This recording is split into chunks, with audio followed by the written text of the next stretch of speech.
Oh, and welcome back.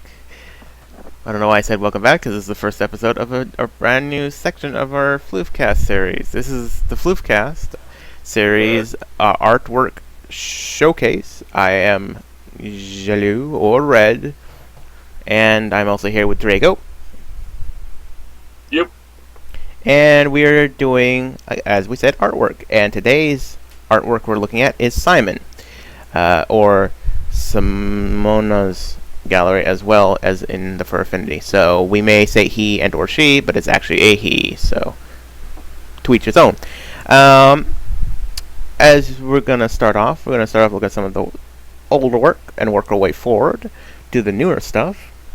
And let's go. As you can see already here that they both do furry artwork, and also what appears to be an ogre or an orc artwork. A lot of orcs with those different colored eyes, too. Yep. And if you add a little pig to it, they're a pork. If anybody knows that reference, good for you. If not, well, sorry. Let's see. Yeah. Here we have as an ogre. I do like the detail. Oh yeah, a lot of detail. His I artwork. do know a story about the tiger too, but Well, share the story about the tiger if you want. Sadly, I can't.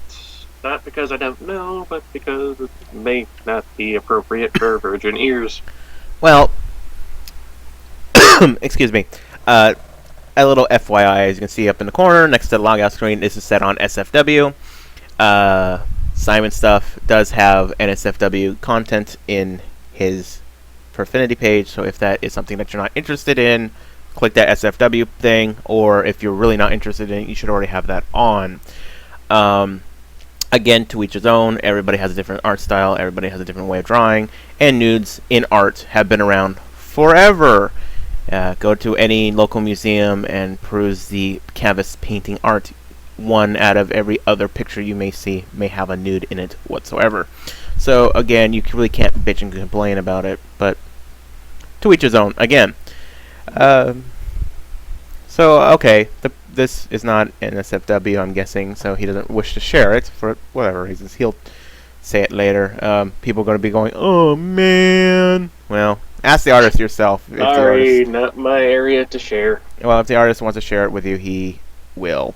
But personal stuff. So that is what it is. As you can see, he's got a lot of good style. Very good and very descriptive in his art style. As you can see, the tattoos on this bat and the wings itself. I mean, most of the fur. Huh? The tattoos, the fur, the background, the wing. Yeah. Everything comes together. Usually when you see like winged creatures in the art world and in the furry art world, it's more the feathered wings. You rarely see the translucent or the bat or the more realistic wings that you'd see on bats or dragons or more. Dragons, not many of them have the fluffy winged things like a Pegasus has. They're more going to be like the bat wing, as you can see here. Yeah, it's more webby membrane thing. Yep, transparent or non-transparent webby membrane. As mentioned, you can actually see the detail in the hair, the detail of the tattoos, the piercings, the detail in the wing itself.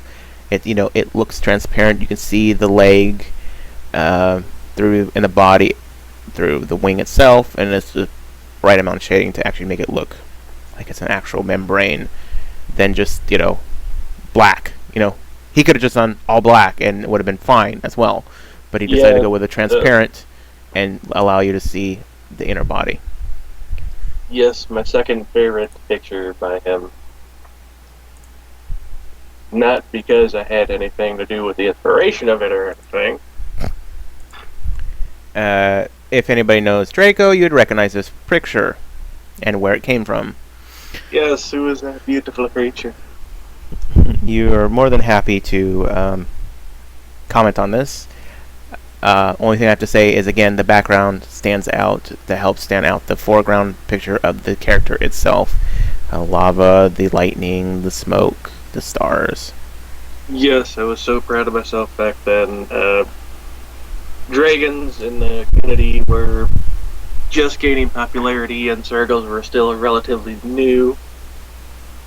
So I'm not going to call myself the first, but I was technically one of the first pioneers when it came to a hybrid with a circle. Hmm. Don't quote me on that. I was very ignorant when it came to actually knowing people back then. There wasn't really all these things like communities on Google Plus. No one hardly used Google Plus back then. And no one hardly uses it now. Wink, wink, nudge, nudge. Well, as a YouTuber, there's issues with Google Plus, but as someone who just uses Google Plus for Google Plus is beautiful for program. With it attached to your YouTube channel, it's a shitty fucking program. But here nor there, that's YouTuber bitch and moaning. Apologies, but Google Plus was mentioned. Yeah. Continue on.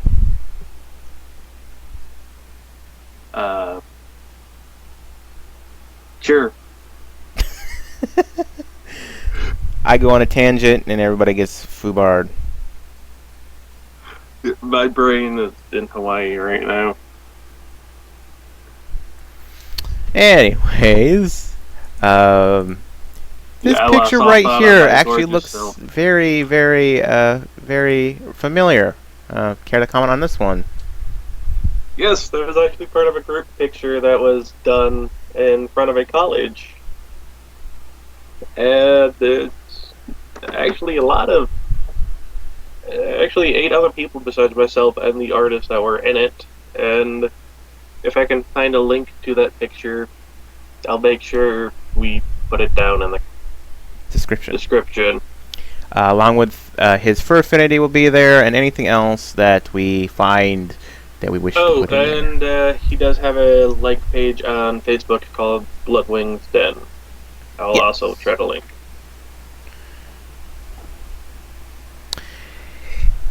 But the detail in this picture, it may look big on the screen right now.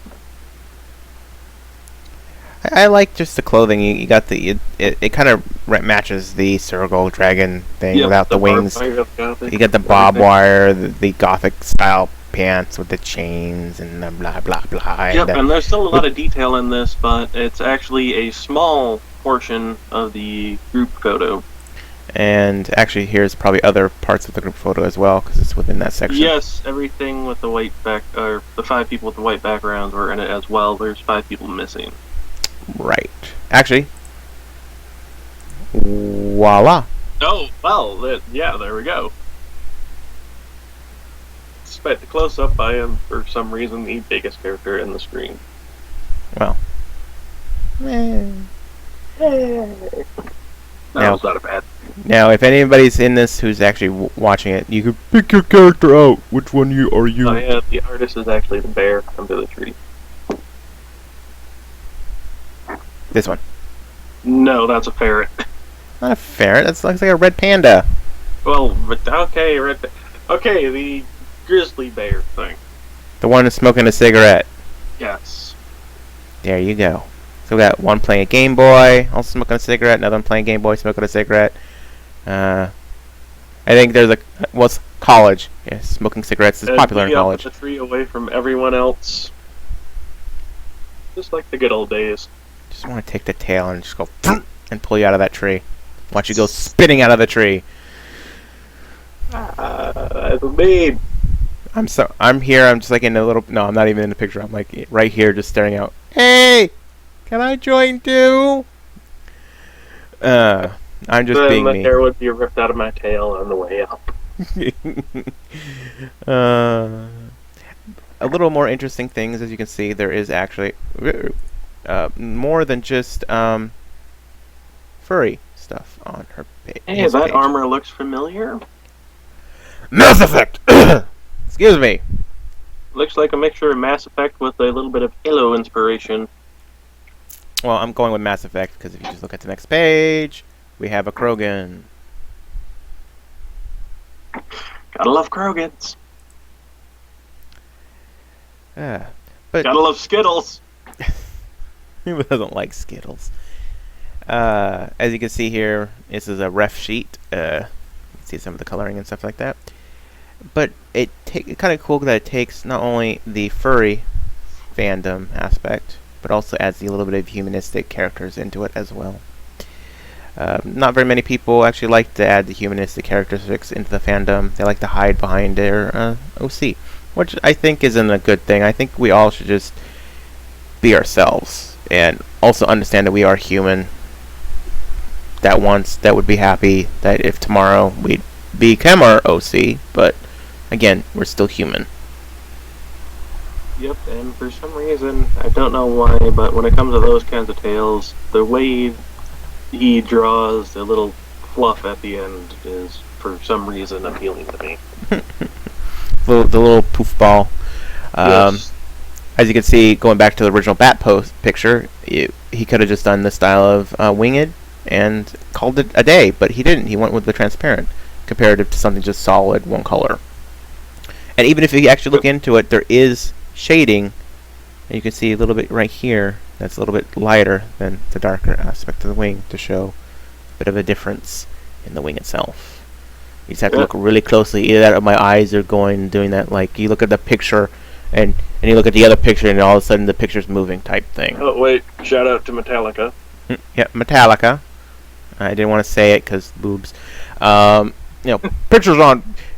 I love it when girls go, "Stop staring at my boobs." Well, I'm just trying to read the Metallica thing on your boobs. Don't bitch and complain about that, my dear.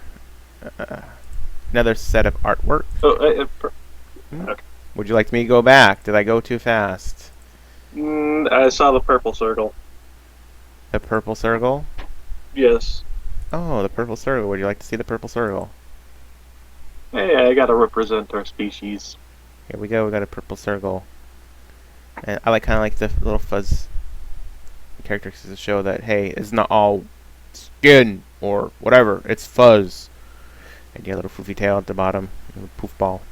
With actual lighting, too. Yep. You got the shadow and stuff like that. Simple background. Nothing wrong with that.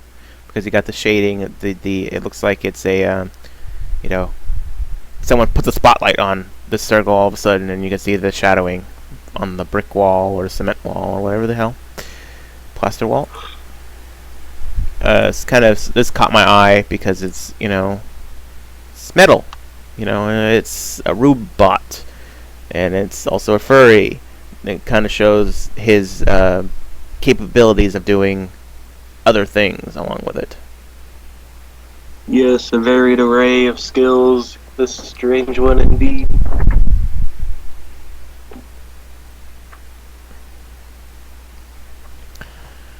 And for awkward silence, Jay. Next page. Let's see here. More orcs.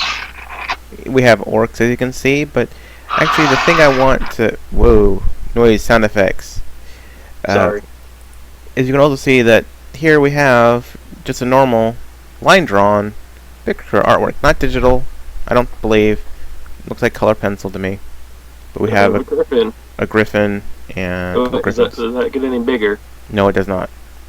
You can actually, if you look really closely, and if you're on a computer, look at your screen. If you're on your phone, put it up to your face. But don't burn out your retinas, please. Yeah, don't burn out your retinas. But you can actually see the line work in the wings and the feathers, and just in the clouds as well. It's going to be small because it's something that he just scanned onto the computer, I'm guessing. Looks like me, everyone with my tail, to be honest. Well, each artist has their own characteristics that they like to put into their artwork, I've noticed. Depending on what it may be. So, what I've gathered, glimpsed from this artist is, you want a furry pick. He's capable of doing it. You want a fantasy pick, like an elf, an orc, a goblin, whatever. As you can see here, he's also capable of doing it. We have a wood elf, a dark elf, a sun elf, and a high elf.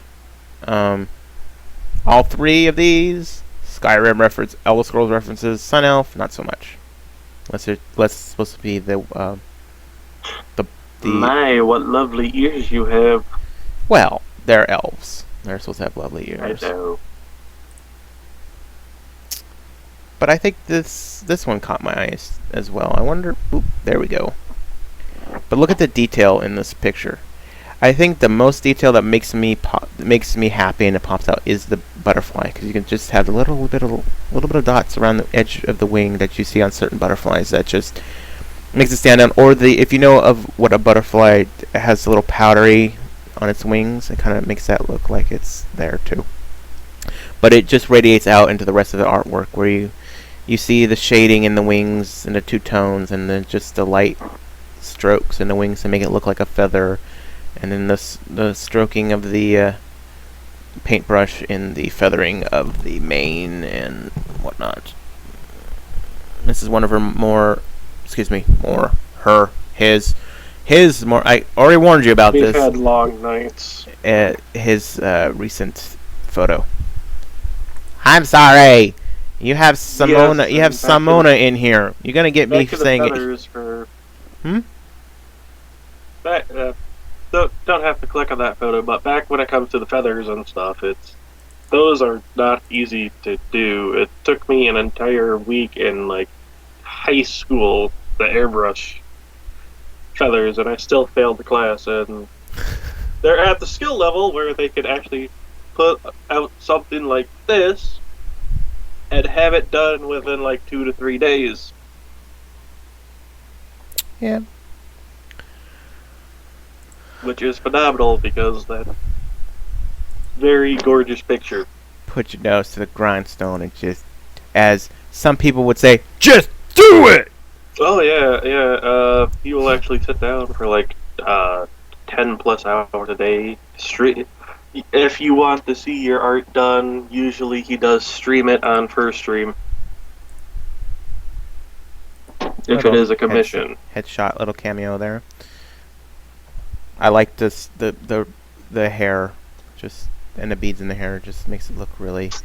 And again, a lot of artists don't do this and they don't think about it, is the fluidity of something. It makes it look like there's wind going on. You got the leaves blowing in the wind, you have the necklace kind of going in the upward position, and then the hair flowing along with the wind. It's a lot of things that... It's all got a central direction. It doesn't look like an explosion happened. Yeah, it looks like it didn't get hit in the face with an air cannon. So it looks, flowy, and it works for that piece of artwork. What else kind of catches my eye since I'm running this whole thing? Kind of something like this. This is looks like a ref sheet for prices. I'm probably guessing it's floating right now. Don't judge what you see here as prices, because things are interchangeable and the economy changes and everything changes. But here's a kind of a brief little maybe pricing sheet here. They are a little more expensive than that now.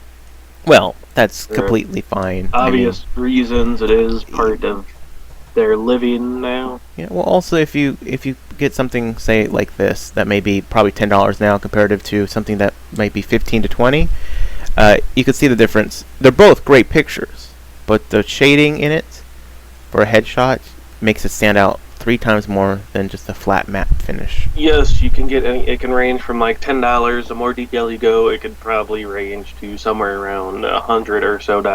But well, yeah, I mean, if you're gonna have like one OC, it might not be as expensive, even with like full detail of something like that or this with the shading. But if you had more than one, like that previous picture with all the other people in it, where Draco was in a tree, that will probably cost you $100+ because you're going to have more than one character, and especially if you're not doing it flat. It'll probably be $100 flat, but probably $150, $200 for something that looks like this. Yes, and going back to that, I'm going to get stuck on this photo because I just really like it. But that butterfly and the dragon photo, if you have something that looks like that, a more expensive touch would, or paid quite a little bit more, would not be a bad thing, because it was a great piece of art. No, it's not a bad thing. It's a different type of style, even though it's digital, but you have, it looks like, added in, and you got this background, and you got different styles. The foreground is more crisper than the background of the painting artwork. Yep, artception. Let's see if there is anything about prices on his page. No, nothing. But as you could see, that was Simon's page. I think we're gonna wrap it up right now. If you guys enjoyed, remember, leave a like, comment, subscribe. If you're an artist, please feel free to comment down in the comment section below. Let us know if you want to be part of this. You can comment down there. You can email us. We have a business email on the account. So you just do the gobbledygook because you have to do something special to make sure you're not a robot, and you'll get the email. You can go ahead and click on the email, send us an email, tell us, hey, I'd like to be part of your shout out or showcase or whatever the heck you want to call it. I would like you to go to this website, and I'd like you to do this, this, and this if you don't want to be in it. Now, that's one way of doing it. This is what we did because Simon was busy. He wasn't able to join us. But if you have the time, you have Hangouts or Skype interchangeably, and you want to be in it and join us and talk about your artwork and sell your artwork personally, we will also do that as well. We're both very openly time-friendly type people. We're available pretty much all day to a certain extent, most of the time, or flexible for your time. Usually, although some nights we might get up a little bit late. Forgive us for that. Yeah, well, let's just say we are flexible. If we need to be up at 8 in the morning for a call to do this, we will be up. This will be a Wednesday to Thursday thing. I say Wednesday to Thursday, depending on how long the video lasts, editing, if internet, and if YouTube itself, it doesn't bork things up, because YouTube or if we just have time. We do have lives too. Yeah, YouTube has a tendency of being borky a lot when you're uploading videos. But yes, if you're interested, please feel free to let us know. Email. This will be probably on Google Plus. Google Plus, the information. Ask us there because there's a comment section in that. There's a lot of different ways of getting a hold of us. Our information will be in the section below. You can catch me on Twitter. You can catch me on my own personal YouTube channel. There's PMs there. You can comment on one of my videos. You can comment on this video. You can email us. You can email me because I have a business email on my YouTube channel as well. You can email me that way. You can get a hold of Draco through different ways and means as well. You can send a courier pigeon to Draco. He'll find a way to get it, but don't expect to get a courier pigeon back because he's going to eat it. He's going to eat it. So I like the pigeons. So, with me, a bottle and a note in a glass bottle. I'll check the ocean from time to time, but there's ways of getting a hold of us. Is what I'm trying to get my point across. Hell, if you do send me a pigeon message, please send Dutch pigeons or something. Also, we both have FA accounts. You can also get a hold of us that way as well. There's billions of ways of getting a hold of us. Mine is so easy in the FA search. Just type my name. Well, my name is right here. There's my name. Stop it. Right next to the cursor, that's my name. You could just look that up. I'm the only probably Jaloux the Bloof out there. My characteristics of my hybrid is like non-existent. But that's here nor there. You could check it out that way. Again, we don't care if it's SFW or NSFW as long as it's on FA. DeviantArt, there's ways of doing it. I just don't remember how to do it, and I thought it was more complicated than this one because it's just a button. We will figure out a way before it, if you just like to just give us the artwork as, hey, just go on my page, copy and paste it, or not copy and paste, well, copy and paste it because I have to copy and paste it, and then just delete it afterwards. We can do it that way and do it as a slideshow and just talk over it, but we prefer using the FA page or the DeviantArt page because it gives out more information as a whole, and it looks a little better. Did you mention about having the artist come and talk with us? Yes, I did. Sorry, I'm not all here. But anyways, if that is it for us today, I do hope you have a good day, evening, or night. And we will see you Sunday for the next podcast. And then this will return again Wednesday or Thursday. And I hope you guys have a good one. We'll see you later. Have a lovely time, and please do, unlike me, and actually get some sleep at night. Bye-bye.